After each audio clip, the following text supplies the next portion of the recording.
for us to even be mentioning this with 05 just shows it's been just the best advert for Test cricket. Duckett was like, "Morning, Mr. Angry. How you doing, Mr. Angry?"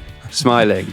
And Siraj had a big smile on his face. So the England players were calling him Mr. Angry because he's just so in the battle the whole time. That must have been quite emotional watching him walk out. The ovation was amazing. It was emotional, I think, because he's a great mate and a great mate of yours. It was like, wow, Woakesy, mate, this is amazing. It felt like the stadium was rising for him, but he wouldn't have had it any other way. He just wanted to get the business done. Joe Root, Shubman Gill. Oh, off. I'm Stuart Broad, just back from the Oval where India won their tightest ever Test match by 6 runs to level the series, and he's Josh Buttler, up at Old Trafford, ready to start the 100 tomorrow. Let's not hang around, Jose. Surely one of the most dramatic series of all time. It's been unbelievable, hasn't it? Absolutely loved it. As a fan of Test cricket, I don't think we could have asked for more.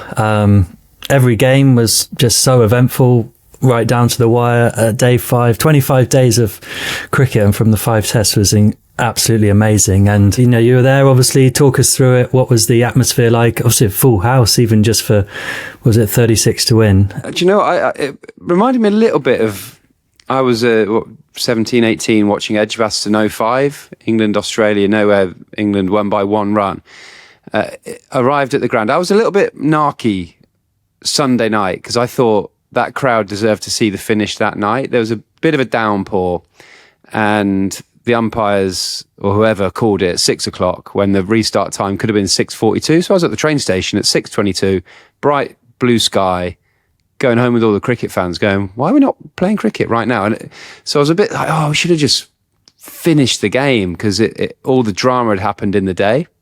But now on reflection, the drama arrived again this morning, day 5. I thought England would do it, if I'm brutally honest. I arrived thinking Jamie Smith will probably hit a couple of boundaries. It will all calm down. India will have to bring the fielders in to get wickets, and then the runs just come pretty freely. But it was just one of those perfect mornings where it clouded over. It was a bit of drizzle in the air. The ball was 76 overs old, but swazzed around all over the place, sort of swing, seam. Jamie Overton started short ball 4, inside edge 4, so 8 from the first 2 balls. You're thinking happy days, like done and dusted. And then Jamie Smith had a bit of a waft a couple of times, nicked his third ball, and that just changed everything. Oh gosh, if you lose one more, then Josh Tongue's in. And then, could we see Woakesy? Would Woakesy bat? And I'd seen Rooty this morning. I'd been doing an interview, so Rooty had said to me, yeah, Woakesy will bat, absolutely, he's in. He'd been practicing in the nets left-handed, so knew he was going to come out and play because he'd hurt his left shoulder, so he didn't want his left shoulder, the first sort of contact point, I suppose. The crowd, I'd say, felt majority India. It was electric. The noise then Siraj, who's been an absolute warrior all series, just fed off that energy. Bang, he's suddenly up, nipping it around. When Jamie Smith nicked it, he was the man. I thought if he gets 12 or 15 quickly, done and dusted. But when he nicked it, I thought, oh dear, okay, yeah, you won away here. And is that sort of how you felt watching at home? Yeah, I'm a bit like you. I thought England would win. I'm obviously, England fans, so you come with that optimism that they can do it. And like I say, Jamie Smith's been in great form all summer, and you thought, a couple of boundaries early, settle it down and get there. But full credit to India for hanging in there. I watched a bit last night, and with Brook and Root, with such an incredible partnership, India, I'd say they looked beaten, but you thought England were pretty much there, didn't you? I thought they were odds-on favourites to win the game. But just that one wicket of Brook just sort of brought the game back to life. Brook's dismissal was the talking point, really. Yeah, the game flipped on its head. England were cruising. His bat was 25 yards in the air as well, just superb. It's an amazing picture, isn't it? It was just fantastic to watch. I just didn't know, once Smith was out, you sort of felt the game could go either way. And actually, I wasn't sure watching it, like what was the best way for England to go about it. And I wasn't. For Gus, you've got everyone on the boundary, 2 catches, maybe down to 1 slip actually at the end, but obviously bowled LB and Nickoff still in the game. You're like, does he go for big shots? But everyone's on the boundary. He couldn't really do what Jadeja did at Lord's, and sort of maybe could have done that with Josh Tongue, obviously, trying to make it a really long game and drag it out. But obviously with Woakesy, that was never going to be an option. He couldn't nick twos or anything because Woakes couldn't run, really. He was in such agony running one run. So he had no option of trying to nick a two early in the over and then get a fielder in somewhere, find the boundary. He sort of had to hit a six or bust, really. So it was a really tricky situation. But there were some really big moments all the way through the game. I thought, nail on the head, Brook with so much energy and momentum in the innings got out, and then all the momentum fell away, and Bethel couldn't quite get off strike. India were superb tactically, and then he got out playing a big shot, which I know within that change room they much prefer that than getting out blocking or trying to sort of guide one and nicking it. So fair enough for the attempt of that shot. But then Rooty went, and it's like I interviewed Brendan McCullum, or was in an interview with him after the game, and I could sense that he felt we weren't brave enough. England weren't quite brave enough last night and this morning. Yeah, we tried shots, but didn't have that full commitment that he maybe expects. And ultimately, England will think a little bit unlucky with Jamie Overton's dismissal, I think. Clipping the edge of leg stump is a poor decision. It's out because it's hitting the stumps, but it's a poor decision. And you saw that the umpires were under the pressure. Naturally, the human beings, crowd was in, crowd was up, Indian bowlers appealed, the whole stadium appealed. But we saw Josh Tongue get a shocker of an LBW that was given not out because it was missing leg stump. But Jamie Overton was really... when you get out and it's clipping leg stump, you're a bit like... Seriously? Aren't you? You are. Yeah. And the changing room would have felt absolutely. That. Yeah. But it's like for you as a bowler, I think, because actually I was in the dressing room when we were watching Jimmy, we were talking about, Overton's unlucky. And I'd say it's funny, isn't it, how you feel unlucky as a batter there? It's just clipping. I said, do you feel, but if that goes the other way, do you feel unlucky as a bowler if that's not out? But he actually said that's a lucky dismissal. Obviously there's a predictive element of Hawkeye and stuff, so it's not perfect. But yeah, that was, and the big moment, I think that's what there's been throughout the whole series and every game. There's so many talking points and moments. I think, Siraj has turned out to be the hero today, and he got the final wicket and the Ronaldo celebration and that moment. But had England got over the line, it'd be the torture of stepping on the rope, that sort of, you go to bed at night and just wake up like with a jolt thinking, I've stepped on the rope again. So there's so many moments like that throughout the whole series. And I think that's why it's been so gripping. It's just been so many talking points. I think both sides, obviously as an England fan, and England will be disappointed not to win the series having been in those positions. But I don't think you can begrudge India a draw, really. I think they've played some brilliant cricket. Both teams have scored mountains of runs, so many hundreds in the series. I think probably not quite what we expected. I didn't expect at the start of the series for the bat to dominate the ball so much in England, but we've played on some very good batting wickets. It's been amazing to watch. I think both sides, the effort and the sort of grit, determination and everything that goes into Test cricket is what probably makes it so unique. I can't think of many other sports that, throw up these scenarios and, it can meander along at times, yet the way the game can unfold, and all these 5 tests have unfolded unbelievably well. It's been just the best advert for Test cricket. Do you think it'll go down as one of the greatest ever series?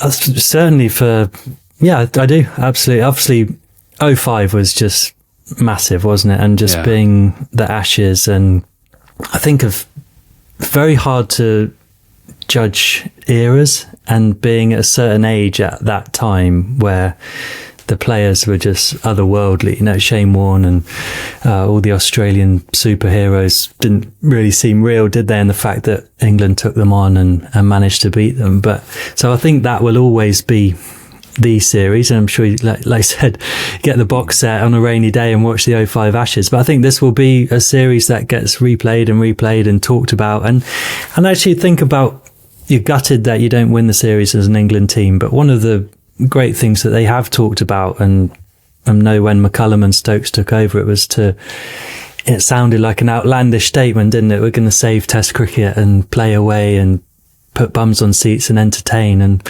you know, that series has certainly done that. And India massively played their part with, you know, and it's vital for Test cricket that a massive nation like India are so into it, which they obviously are. And listening to some of the interviews after the game, it's the pinnacle for everyone. And it's awesome to see. We're so lucky in England to get those crowds that we do and the way it's supported. But I think this is the kind of series that reverberates around the world and really is a shot in the arm for the game. In the commentary box was saying, in India, everyone would have stopped work right now.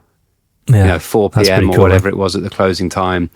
Even the bosses would have been like, you don't dare work for me. You go home and watch this cricket. So he feels like India would have come to a bit of a stop. And you know, I 100% agree with you. And I probably wouldn't have said this, well, I definitely wouldn't have said this when I was playing, but 2-2 felt the fair result. India deserved something out of that series, if not a little bit more than what they got, to be fair. You know, they played some brilliant cricket throughout. England were awesome at times as well, but 2-2, I mean, trying to explain that to American, that you've played for 6 weeks non-stop, 25 days solid, and you've drawn the series. But I feel proud of England of how they've gone about it. I feel proud of India of how they've gone about it in different conditions to what they're used to, and enthralling all the way through, drama all the way through it, and the drama continued until the very end with our great mate Chris Woakes. I mean, how was that? That must have been quite emotional watching him walk out in that situation. Yeah, so I was back at the commentary box, not due on next. So I'm just watching from the back of the commentary box. Josh Tongue got bowled, and I saw Chris Woakes from across the other side of the ground stand up. I thought, you know what? I want to hear this ovation. I want to hear what happens. So I ran down the corridor, went down the side of the media centre and sort of leant on the wall, actually right next to TMS's open window, and just watched him walk out. And the ovation was amazing. It was emotional, I think, because he's a great mate and a great mate of yours. It was like, wow, Wokesy, mate, this is amazing. It felt like the stadium was rising for him, but he wouldn't have had it any other way. He just wanted to get the business done. He was always going to go out there brave. I'm glad he didn't face a ball, but sort of would like to have seen what he'd have done with it as well, like how he would have played it. But yeah, because he was going to do left-handed, one-handed. I think left-handed, because he's right-handed dominant. I think he was going to turn around left-handed, one-handed, left-handed, and also then his bowling shoulder was the first contact point rather than his dislocated shoulder. But it would have been the most Chris Woakes thing ever, like just stylish at everything he does, to have got a leg stump half volley left-handed and drilled it through mid-wicket for 4, you know. Winning runs, helmet off, quiff still perfectly intact. Not a bead of sweat, but like you say, in a way I am glad that he didn't face the ball. But yeah, heroic effort. Like you say, it was emotional watching him walk out. It'd be one of those like iconic sort of moments, wasn't it? A bit of Terry Butcher with the headband and seeing Wokesy walk out there, and it just shows how much, you know, each person is willing to give for it. And you saw how much agony he was in just running to the other end and stuff. So all credit to him to get out there and do that for the side. It was like you say, it was emotional. And another emotional moment was Ruti's 100 and the celebration, with his tribute to Graham Thorpe. I thought that was quite a really touching moment. Amazing to know how much Graham Thorpe meant to Ruti. So to be able to sort of pay tribute to him in that way was really special, wasn't it? Yeah, incredible. 39 Test hundreds the man's got now. Just outrageous. We're watching greatness in front of us. Yeah, he is a phenomenal player. Actually, in 5 Test match series, when every game goes to the final day, they're tiring, aren't they? Back-to-back games, you're exhausted. You try and find little breaks where you can, but suddenly you're back in the nets, you're back at the game. For him to go Test match 300, Test match 400, Test match 500, amazing mental strength and physical ability to be able to do that, to get better through the series. He said to me this morning, he thinks it's just experience. He knows how to deal with everything now. He's calmer. He knows where his energy should be. But to lead the batting group like he has done, but that moment in particular, I was actually on commentary with Nasser. He was 98 not out at tea, and Nasser, actually incredible commentator, been around years, just sort of tapped me and said, if Rooty gets there, I think there'll be an amazing ovation. Graham Thorpe meant a huge amount to him. This whole Test match is about Graham Thorpe, Surrey legend, England legend at the Oval. Nasser was on lead, so he would call the through the leg side, 39th, Test match 100. I would be on colour, where I would then fill in of the detail. But he said, I'll say that bit, and then let's just let it breathe. Let's just let the viewers hear the crowd, hear the emotion, see what Joe Root does. Commentary, you don't have to talk the whole time. That seems a bit silly to say, but actually, people want to enjoy what they see as well. They just want to sometimes be in peace and make up their own mind and thoughts in emotional moments. And that was an amazing experience from Nasser to then pass on to me to say, I'll go short and sharp, bang, then just be quiet and until the crowd stop their applause. And I think that was really nice for me as a commentator to actually just enjoy the moment for Rooty as well. Just be able to celebrate the 100, clap along, see him get the Graham Thorpe headband out over his head, sort of point to the sky. Very, very poignant moment. And I know that anyone who knew Graham Thorpe would have, or watched Graham Thorpe or anything, would have looked at that moment and gone, wow, Joe Root, what a classy guy. Yeah, absolutely. Amazing, isn't it? I'm sort of taking the mickey a little bit here, but, to be good enough to go, do you know what, the best tribute I can give Graham Thorpe is the Test match that's all about him. I'll score 100 and put his headband on and, have a touching tribute to his great mentor. And Thorpe, he meant a lot to everyone. He was a great coach, a great person to be around. He gave so much to English cricket, but I think being Rooty's age, Rooty was always his favourite, and I've just felt like he sort of earmarked Joe Root from the very start. He saw something incredibly special in him. They really bonded and had a great connection. And he just put so much work in with Rooty, and they would spend hours sat up late at night talking stories of Test cricket and batting and discussing different things. They would work tirelessly in the nets, hours and hours. It was difficult sometimes to get Thorpe to throw at anyone else. It was he obviously just worked so much for Rooty, but for Joe to be able to have that moment and be able to pay tribute to Thorpe was, like you say, was so special. And I was watching that moment. I love seeing the milestones and like you say, watching greatness in front of us. For me, Rooty's just gone to like another level. Like I just am so in awe of the guy and so inspired. But I had no idea that he was going to do something like that. And like you say, he's very aware of everything, Rooty, as much as he's going along and trying to win the game for England, just to have the presence of mind to, have that tribute and make, do that for Thorpe. I just thought was awesome. Like I say, what a man. And, we're all, privileged to be watching him, and he's such a great guy as well, and ambassador for it all. So very, very special. How about India's talisman, Siraj? How do you sum up his sort of heroic efforts throughout? Bowler to play 5 matches as he did. It's incredible, isn't it? Couldn't be more impressed with him, if I'm honest. I think you have to be careful with cricketers like Mohammed Siraj, where all you talk about is heart, fight, spirit, drive. He's incredibly skillful. You watch him set up batters and he tries a couple of away swingers, not necessarily looking to get them out. Then he does the wobble seam back in to bring the stumps into play. He's got brilliant players out throughout the series. Root, Pope, Stokes, first baller, Edgbaston. He one of his greatest strength is how much effort he puts in and how he always turns up. He grabs the ball. He wants to be in the action. Bit of a showman. I was on the pitch day 2 when Ben Duckett was just doing a few sort of batting strokes and Siraj was doing a few mental bowling things, and he went, Duckett was like, "Morning, Mr. Angry. How you doing, Mr. Angry?" Smiling. And Siraj had a big smile on his face. So the England players were calling him Mr. Angry because he's just so in the battle the whole time. But don't mistake like passion and heart for a lack of ability, because he sets up batters beautifully.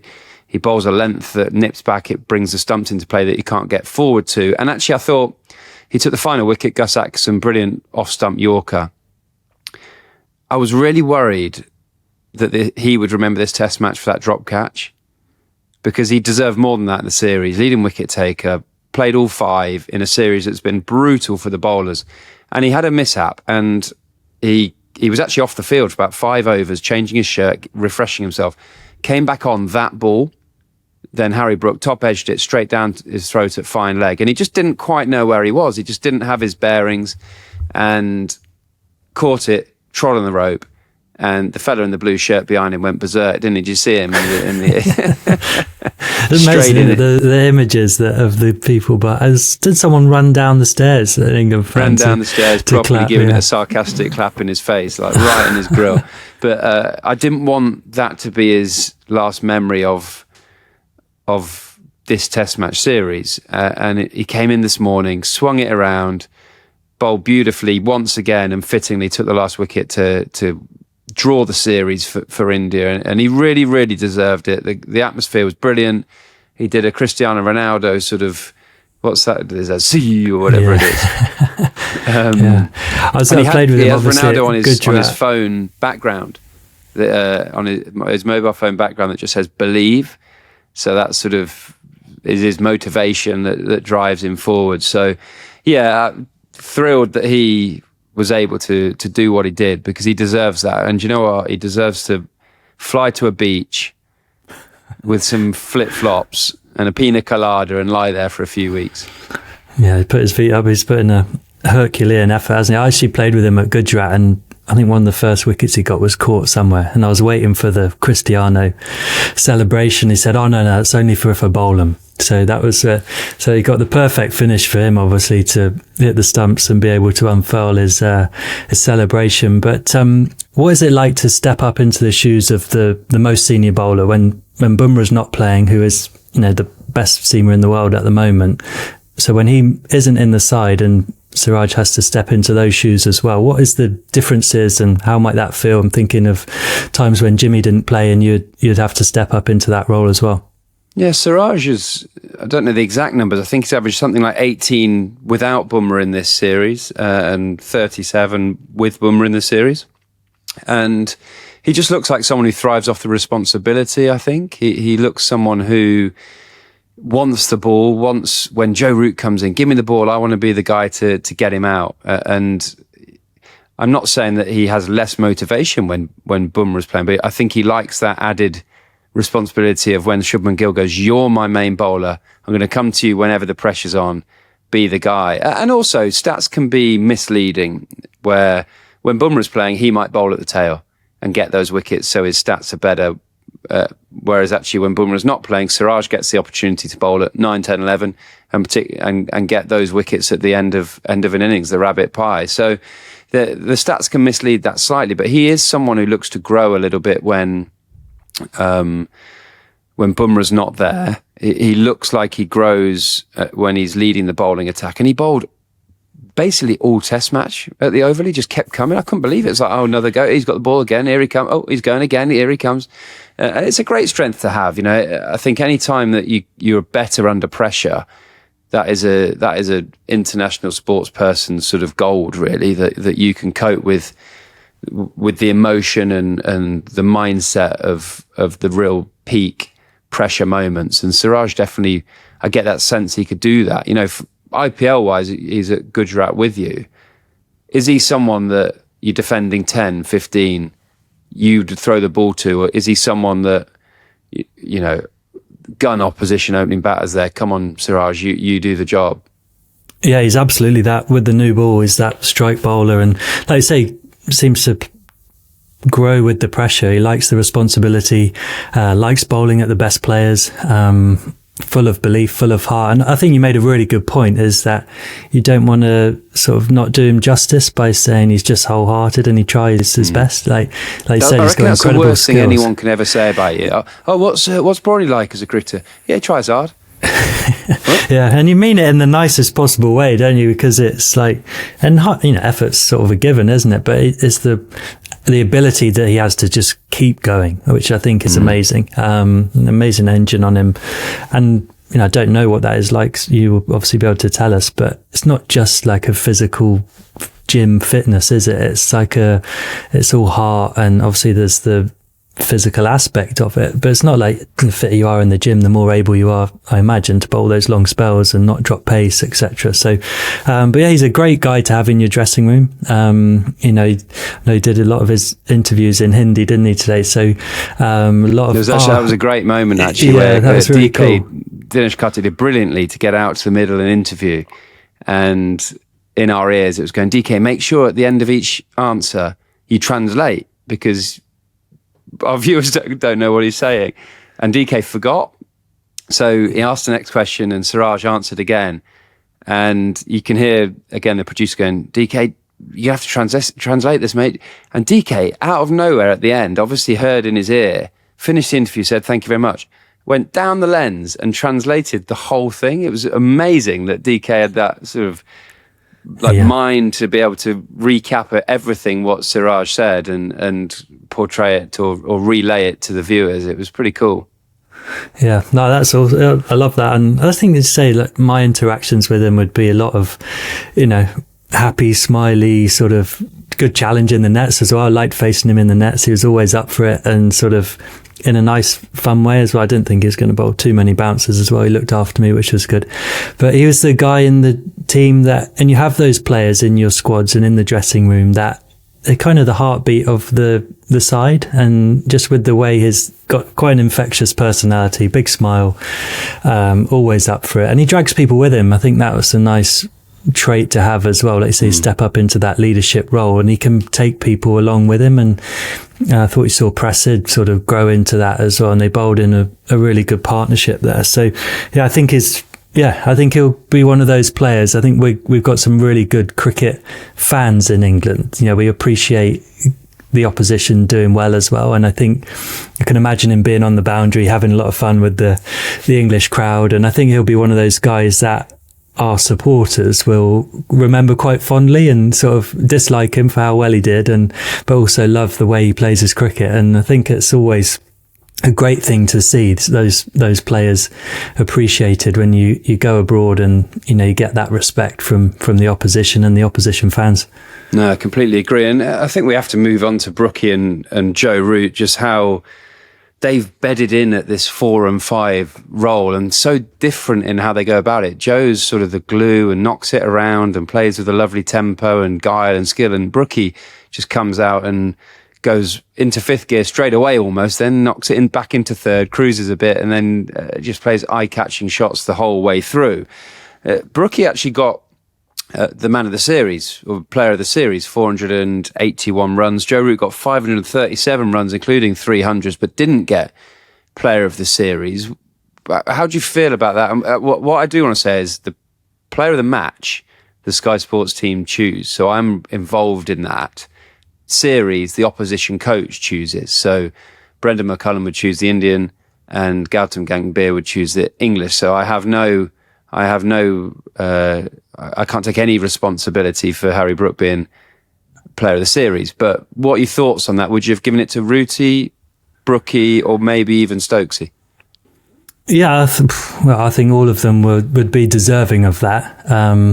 Maybe Gautam Gambhir just had enough of Joe Root at that point, so I can't see him on stage anymore. I just can't handle him. But I actually think had Stokes played this game, it's so easy to say, isn't it? Had Stokes played this game, England would have won and Stokes would have been man of the series. I think he would have probably been the guy I would have chosen, not just for the runs, and I thought he bowled amazingly well throughout the series, and obviously England missed his bowling in this game, but just everything that he brings, I just think the way he marshals that team, the way he just makes other people better, he gives them belief. I just think he was man of the match at Lord's, wasn't he? Man of the match at Old Trafford as well. So he could have easily been the man of the series, I think, as well. But I think, like I say, Brook's style is incredible. I think he's got 10 test hundreds now in 50 innings, I think. He's the quickest to that mark. Fearless batter, but with a lot of cricket smarts and calculated risks. He's got one of the best 4 defences going. Yeah. He just it's so dismissive.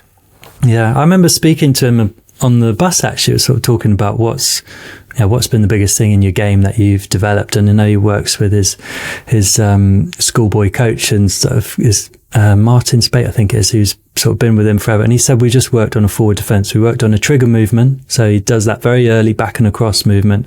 And he worked on playing it late and a defence that would keep him at the crease. Of all his favourite shots, like the most perfect forward defence that dribbles to point is one of his favourites, which is remarkable when you think of some of the shots he can play. As an opposition captain, as a bowler, he'd be so hard to bowl at because he can, like you say, nestle into a more traditional style of Test cricket with a brilliant forward defence. And if you miss your areas, he'll put you away.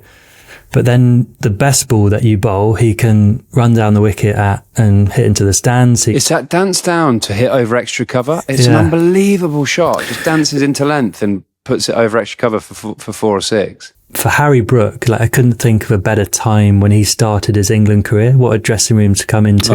Just perfection. With McCullum, Stokes, you've got Joe Root, England's best ever batter there to learn from. And he's obviously, been earmarked as a special talent and a player, but to see where he's got his game to already, and the confidence that he exudes at the crease it's awesome. And what a great moment and proud moment for him to be man of the series in such an iconic series and a massive test against a really good India side as well. So full credit to him, but I think you could probably share it out between Root and Stokes as well.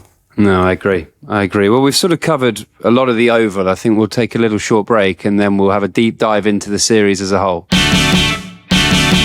Laithwaites are proud partners for the love of cricket. Official wine partners. That's the one. They love cricket, so do we. So they're on board. You've got your own collection with Laithwaites. Beyond the Wicket, series of wines by Stuart Broad, even a nice little signature there. But it's been a real passion project for me. Wines from all over the cricketing world. Great memories of playing cricket in these places. And that's where this collection came from, really. Just the memories of that, putting them into bottles of wine. And you like the odd glass of wine, don't you? Yeah, I like a glass of wine. Should I keep holding the Stuart Broad wine.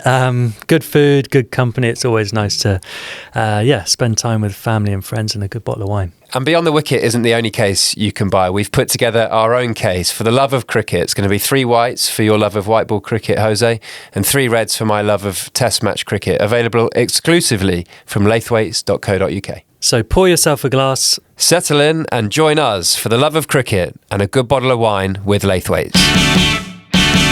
Jose, Baz McCullum has said this was one of the best series he's ever been a part of, and Harshit asks on Instagram, has this series been up there with the 2005 Ashes? I reckon we should break it down match by match, 2005 versus 2025. So we'll do it at venues rather than first test, second test, third test, although the 05 Ashes did start at Lord's. In 05, this was the first test of the series, Australia won by 239 runs to go 1-0 up. It was a bit of a battering. Do you remember McGrath nipping it down the slope? Trescothick sort of to first slip and a few were keeping low. England 2025 won by 22 runs to go 2-1 up. Siraj knocked the ball into the ground. It sort of spun back and hit his bails. What do you reckon about this one? I think obviously it was a bit of a drubbing. Australia hammered us really in that one, but there were certain big moments in the series. I know people have talked about Peterson whacking McGrath back over his head, and was it Armisen first ball on the arm of Langer and the cut of Ricky Ponting. Yeah. England winning by 22 with the way the ball just rolled back onto the stumps was amazing as well. So, God, this is going to divide opinion. This is so difficult because it's 2 amazing series and 22 runs, the drama, how long it took to sort of for England to take those wickets, how it ebbed and flowed, where Shubman Gill got out the night before, wicket last ball of the day, and then India grafted all day, whereas England losing by 239 runs in 05, bit too much of a battering, isn't it? 1-0 to 2025 at Lord's. Let's move to Edgbaston. India cruised to a 336 run victory, whereas obviously the 05, Kasparovich getting caught down the leg side. I think we can't really look past that, can we? There'll be a few Shubman Gill fans leaning towards the 2025 big double 100 and 160 odd and a test match win, and Akash Deep as well, bowled like a jet, sort of nibbling it around. But that 05 Ashes, I think, ignited a generation of support without going a bit too over the top. I remember being, what would I have been, 17, 18 maybe, watching from behind my sofa, that nervous that I had to be behind my sofa, like peeking over the back of the sofa, like ball, and you think about Brett Lee got a full toss from Harmison that he drilled out to cover point and found the fielder with 4 to win, and that was a single. And Simon Jones dropped one at third man, like running in. So I think England getting over the line, having been battered at Lords, going to Edgbaston, winning by 2 runs in such dramatic fashion, Freddie doing the old famous picture handshake. It's no contest, is it? It's a no contest. It's an absolute no-brainer. Next. 1-1. Let's move on to Old Trafford. 2 draws. Draws can obviously give us so much in Test cricket, which is amazing. What are your memories of the 05 one, and how about 25? I actually went to the 05 one. I went to the 2025 one as well, but I went to the 05 one as a supporter. I got tickets for day 4. So drove up to Manchester with my mum and stepdad and watched from the crowd. I remember the cues, the energy, everything about it had been ignited by that test match previously at Edgbaston. Warney took his 600th test match wicket. I remember Glenn McGrath bowling Michael Vaughan off a no ball for some reason, and Geoffrey Boycott on commentary was like, "Whoa, the Aussies, come on!" All sorts kicking off, which was good. Strauss got 100 and got hit by Brett Lee in the ear, so sort of like cut his ear a little bit, so battered with a plaster on his ear. So huge drama. Ponting grafted all day, didn't he? Day 5, got out late doors, and then Aussies were 9 down and survived and celebrated like it was a win. And famously, Michael Vaughan got his team together and said, "Look at that change room. They're celebrating like it's a win. We've got one on them here," type thing. And 2025, the epic draw where India got, I actually lost count. What was it? 400 odd for 5. Surviving after being 0 for 2. Handshake Gate came out. Stokesy just searching around the whole of Manchester, searching for a hand. So again, Joe Root went past Ricky Ponting, Dravid, Callis in the list of highest run scorers in 2025. Really iconic moment with Ponting on commentary. Pant broke his foot but came out to bat. Another sort of heroic moment that would remind me of this 2025. And the storm of Handshake Gate will always make me smile because of the nonsense of it. So you've made a good sell for that, actually. I was into 05 and now this is coming back. You pick it. Where are you going? Let me hear your thoughts. Oh, I've just listened to you unfurl great information there, which is where are we going? I'm going to say, just because it was by 1 wicket, the Ashes. By the end, obviously Jadeja and Washington Sundar played so well, and as much as I loved Handshake Gate, being a big fan of handshakes, I think for me it's hard to look past the 05 Ashes, but I think I'm going to have to give it to 05. So we're now 2025 1, 2005 2. Yeah, you agree with that? You're giving it to 2005, 9 down, hasn't it? Okay, 2-1 up. So what we're going to do with the 4th test, we're going to go Headingley for, it was the only venue that didn't match up, Headingley for England versus India, and Trent Bridge for 2005. 2005 at Trent Bridge, England won. Gary Pratt, famous run out. Ashley Giles hit the winning runs with a and then made it 2-1 heading to the final test match. 2025, Headingley with another absolutely thrilling test match. England chasing whatever it was, 340 odd, Ben Duckett 149 to go 1-0 up, having played none of the cricket in the test match but got the win. This is a tricky one. Yeah, this is difficult. I think both England wins, which is obviously awesome. Gary Pratt run out was just iconic, isn't it? That is such a moment, and Ponting going off and spraying the England dressing room when he's walking up the stairs. Having just spent 2 weeks with Ricky Ponting, I've heard Gary Pratt's name every single day. Every single day. Sometimes people just walk out the commentary box, like out the door, Gary Pratt, and they're gone. You're like, what? like it's a massive game of bogeys. Who can say Gary Pratt the loudest? But yeah, that was iconic. Was Trent Bridge was the Strauss catch as well, wasn't it? Gilchrist round the wicket. That was amazing. Warne brought them right back into it, didn't he, as well, to sort of keep it alive. Geraint Jones hack with 10 to win or something came down trying to finish it. Yeah, very bad ball of him. I think I'm just too in the 2005 camp here, but yeah, Headingley was incredible, wasn't it? The chase, and to sort of do it so easily in the end, but kind of actually the Oval game probably shows how well they played at Headingley to chase those runs. You thought they were going to do it at the Oval as well, but it's just a lot of runs, isn't it, to chase in the fourth innings? So to be able to do it so well, having played none of the cricket, mate. Jaiswal started with 100, Gill got 100, Bumrah 5, or certainly, got Zach Crawley first. Well, I don't know if he got 5 for, but certainly made it swaz around and talk. Yeah. England lost the majority of the sessions and walked away with the W. Yeah, for me, I'm going to have to go Trent Bridge, though. I'm going to have to disagree with you, I reckon. Really? I'm going to have to go Headingley. Let's be very crickety about it. It can be a draw. Yeah, so 25, India win it at the death. So dramatic.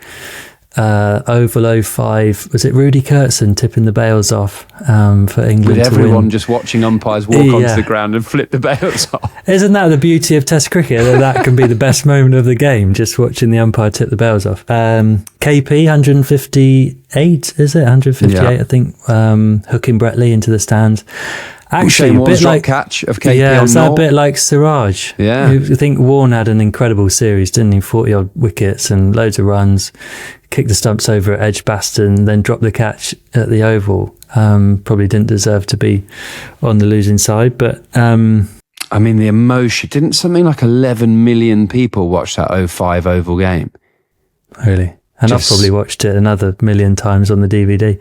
But I suppose in the Oval we have to throw in the celebrations as well, like everyone bus tour, Fred sort of stumbling out of everywhere possible, not been to bed, absolute carnage and chaos of the following day. I'm not sure we'll get that from England or India overnight, but one might do. We'll figure it out. Might. But this Test match has to be one for the ages. 2025. What's just happened? Amazing. The pitch that's nipped around all over the place. First couple of days. Joe Root going yet another 100, doing what he does.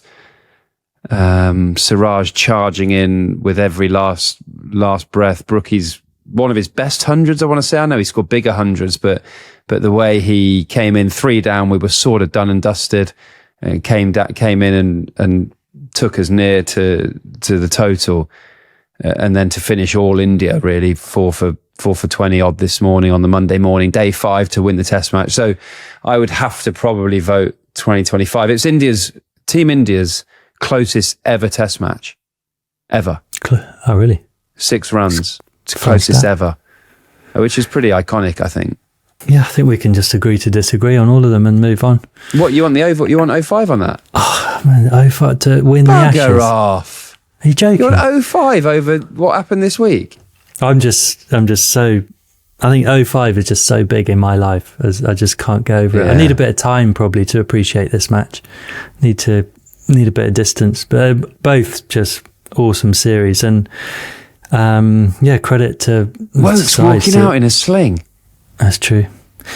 Do you know what? For us to even be mentioning this with 05 just shows. Yeah, fair point. Let's take it to the listeners. They can decide in the comments. So get in our comments on YouTube. Let us know which series for you was the better one, which is the impossible question, but we want an answer. So let's set up a poll or something, or get some comments. And what about tonight? What will it be like at the Oval and all afternoon? Because I imagine both sides have just gone hell for leather. A bit like a boxing match. You just punch each other for 12 rounds and then at the end give each other a big hug and have massive respect for each other. Yeah, I mean, they'll definitely get together for a short period of time, probably 45 minutes, an hour maybe. Been in change rooms where both captains say a few words to the opposition teams as to how the series has gone and how it's felt to both sides. How it generally goes is the bowlers will all sit in a corner, just chat bowling and different conditions and where you're going to next, what's the next challenges. The batters will all sort of talk about how good they are and, do you see that cover drive? That was amazing, wasn't it? And that lasts, 45 minutes an hour. But ultimately, I think at the end of these series, the really valuable, like that time is lovely. You know, I've had some brilliant chats with so many cricketers all over the world in that period of time after a series. But it's the memories of being with your teammates and reveling in what has just happened in the last 6 weeks. You'll sit there I would be with a glass of red, sort of, do you remember Headingley? How good was Ducky there? How did we get over the line? What a great test match that was. And cool, Edgbaston was hard work, wasn't it? We just didn't get it quite right. But Woakesy that morning, how unlucky was it? And you sort of go through and it's a bit of counselling, really. You're sort of just talking about everything that's gone because, you wake up tomorrow or you wake up Tuesday morning in the London hotel, series is done. Series is over. Your next challenge is already here. Joe Root is straight to the Trent Rockets playing on Friday. So you already have to shift. You have to go home, find your different coloured pads, do your washing, crack on, get a new bag, and away you go. So cricket just moves on so quickly, but you have to really enjoy those moments in the change room. And the lads, the lads will be in that change room till midnight tonight, probably just enjoying playing a bit of cricket with the kids on the outfield, chilling out, maybe having a sit on the outfield, relax, just all the families around. Really, really special times, actually, and times you remember. Broady, you've watched the whole series from the commentary box. I just want your input on this series, these performances only in this series. Let's pick a combined India and England 11. So I'm going to put you on the spot, player for player in this series, and you've got to come up with an 11. So let's start at the top. Zach Crawley or Jaiswal? This is properly on the spot, by the way. Zach Crawley or Jaiswal, beautiful player. 100 in the first innings, 100 in the last. Thanks for coming. Very good. Duckett, KL Rahul. Ew. Horrible decision. Great noises. Duckett's been superb, got the team off to brilliant starts, but Rahul, how he's led the young Indian batting group, his technique for England, sort of old school opening batting, he's been really, really impressive. So I'm going to say KL Rahul. Fair enough. Pope, Sai Sudarshan. Three's been a difficult place to bat. No one's necessarily lit it up. Pope got 100 at Headingley, started the series really well. Sai Sudarshan got some lovely starts, probably played a bit within himself, but will grow. Please, Team India, give that bloke 15, 20 tests to settle at number 3, and he will repay you. But I'm going Ollie Pope. Impossible question. Joe Root, Shubman Gill. Oh, piss off. You want me to choose? I want a name. Yeah, Joe Root and Shubman Gill. I can see the headlines now. Shubman Gill's just scored the most amount of runs as a Test captain behind Dom Bradman, and Joe Root's gone second in the all-time list. Scored 300s back to back, and scored his 39th Test match ton. So who are you going? Well, only because I've got Joe Root's mobile number and don't want the abuse, so I'm going to go Joe Root. Unbelievable. You think? I can't believe that. Unbelievable. Harry Brook or Karun Nair? Harry Brook. Ben Stokes, Ravindra Jadeja. Jadeja. Let me get that out properly. Do you know what? It is Ben Stokes, but I don't think this is as simple as it sounds. Jadeja was incredible with the bat. Best I've ever seen him play with the bat. Like, brilliant at number 6, but he struggled with the ball. I think he averaged really badly with the ball. So you're in that number 6 spot to be the genuine all-rounder. Jadeja with the bat, brilliant. Stokes with the ball and bat, brilliant. So Ben Stokes. Fair enough. Keepers, Smith or Pant? Smith's knock at Edgbaston, one of the best you've ever seen. I think it was the highest ever score from an England wicketkeeper. But Pant, what an entertainer. He would be in my top 5 in every Test match team. Just wonderful. Feels like he plays by numbers in a little sense. The fact he'd go block, sweep 6, block, charge 6.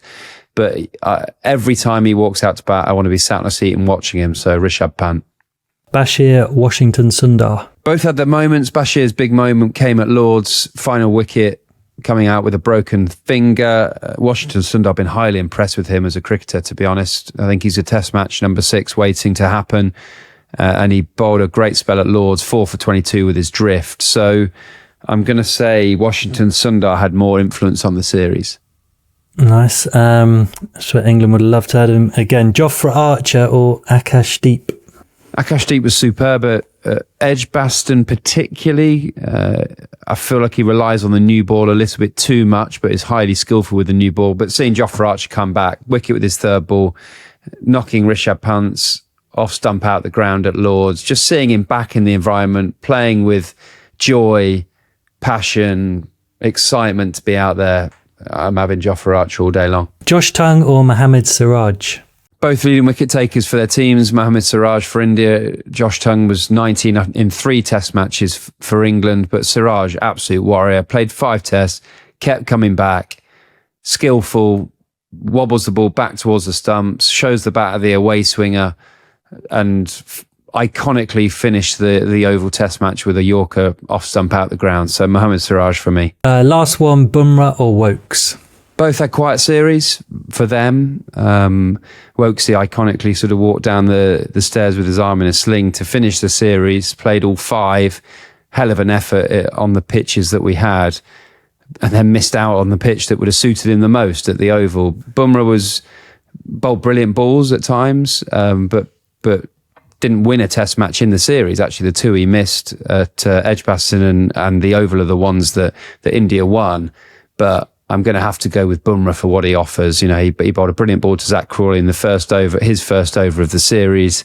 He's a constant threat, but I'd like to have seen him probably play one more. Here's a question for you, Jose. How much better does a cold beer taste after a win? 100 times better. Brewdog is now the official beer of Lords. If you're at a Test match, the Blast, the 100 or anything else this summer, you'll notice that Brewdog loves cricket as much as we do. That's not just sound effects, that's an actual sound of a cold beer being opened. It's actually called cold beer. It is, Jose. It's a 3.4% lager, perfect for the day at the cricket. It's also got a peach variety too, if you fancy trying that one. And listeners to our podcast can get a free glass. It's an exclusive offer just for you. If you go to brewdog.com/for the love of cricket. Tell you what, put the link in our episode description. Well played, Joss. Yeah, good idea. Hit the link in the episode description, buy 20 cans and we'll chuck in a free cold beer glass. You need to use a code though, so at checkout, make sure you use the code FTLOC. Yep, use the code FTLOC and you'll get a free glass on us. For the love of cold beer, give it a try in your new cold beer glass. So broadly, the dust will settle on this India series. It won't be long before everyone's looking forward to the Ashes for Test cricket. You've also signed up to get down to Australia and be part of the commentary team. I imagine you've had some warm welcomes from the Australians already. Yeah, I'm going to Australia with Channel 7, which I'm really excited about. Some brilliant names to work alongside. Ricky Ponting, Hayden Lang, very batter friendly, isn't it, to be fair? I think Simon Katic is there, Aaron Finch, Greg Blewett, Alison Mitchell, so some really cool names to work alongside. But yeah, my social media erupted slightly from the other side of the world of, I hope you're walking here, mate, and all that sort of stuff, which is pretty usual. Actually, how long would it take me to walk to Perth? I imagine quite a long time, but yeah, always entertaining, the Australian social media, and I'm sure when I get there, when everyone's in Ashes fever, it will erupt even more. But they always make me smile, the comments. I take zero offence to anything. I just love it. I love being that sort of, I love the fact that Ashes means enough to people to want to spice things up a little bit. And I think it's going to be a brilliant series, which of course we will go into nearer the time in November when the guys hop on a flight and I hop on a flight over there. But I don't know if you saw Warner's sort of PR for the London Spirit. He's playing in the 100. He was asked about Joe Root. Did you see his quote? Can I read it to you and see what you think of it? He said, Root's a big anchor, yet to score 100 in Australia. Hazelwood tends to have his number quite a lot. He will have to take that surfboard off his front leg, meaning it's bad. Surfboard. I actually tweeted back the Barmy Army because I did see you had a little nibble. I just had a nibble because I found it a little bit, it irked me that our best ever batter in the history, his front pad got called a surfboard. That was the only bit that got me. And then I got our stats guy, Benedict, to look how many times Hazelwood had got Joe Root LBW in Test cricket, and it was 3, which isn't, I know Hazelwood's got him out a few times, but 3 LBWs in 12 years is not surfboard material, is it? So don't bite, Broady, don't bite. You're getting into he's got you where he wants you. It's going to be a long summer, boys. Yeah. No, Joe Root's not really a kick and well candidate, is he? So I'm sure he'll get 100 in Australia, so look forward to that. Absolutely. And talking about the 100, you will face David Warner at some stage, round the wicket, nip it back towards the stumps. You met up with the originals. We did a great podcast that's live now with Ebony Raver Brent, who was brilliant on previewing everything about the 100. So go and find that if you want to dive a little bit deeper into what's coming our way. But you've met up with the Manchester Originals. How's the first few days been? Yeah, it's been good.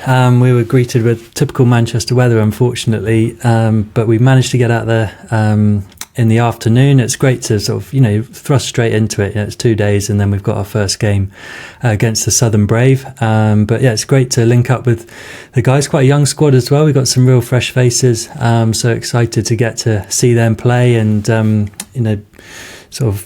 make an impact hopefully as a more senior player and sort of help a few guys along if I can. Heinrich Klaassen is here. I managed to bat in the middle with him today and we had a sort of scenario practice, so it was quite cool seeing him up close and already sort of trying to pick his brains a bit and sort of for me there's sort of him, Surya and Pooran at the minute are sort of the 3 I see as the outliers and the far ahead in the shortest format at the moment. So I'm really looking forward to watching him and sort of picking his brains.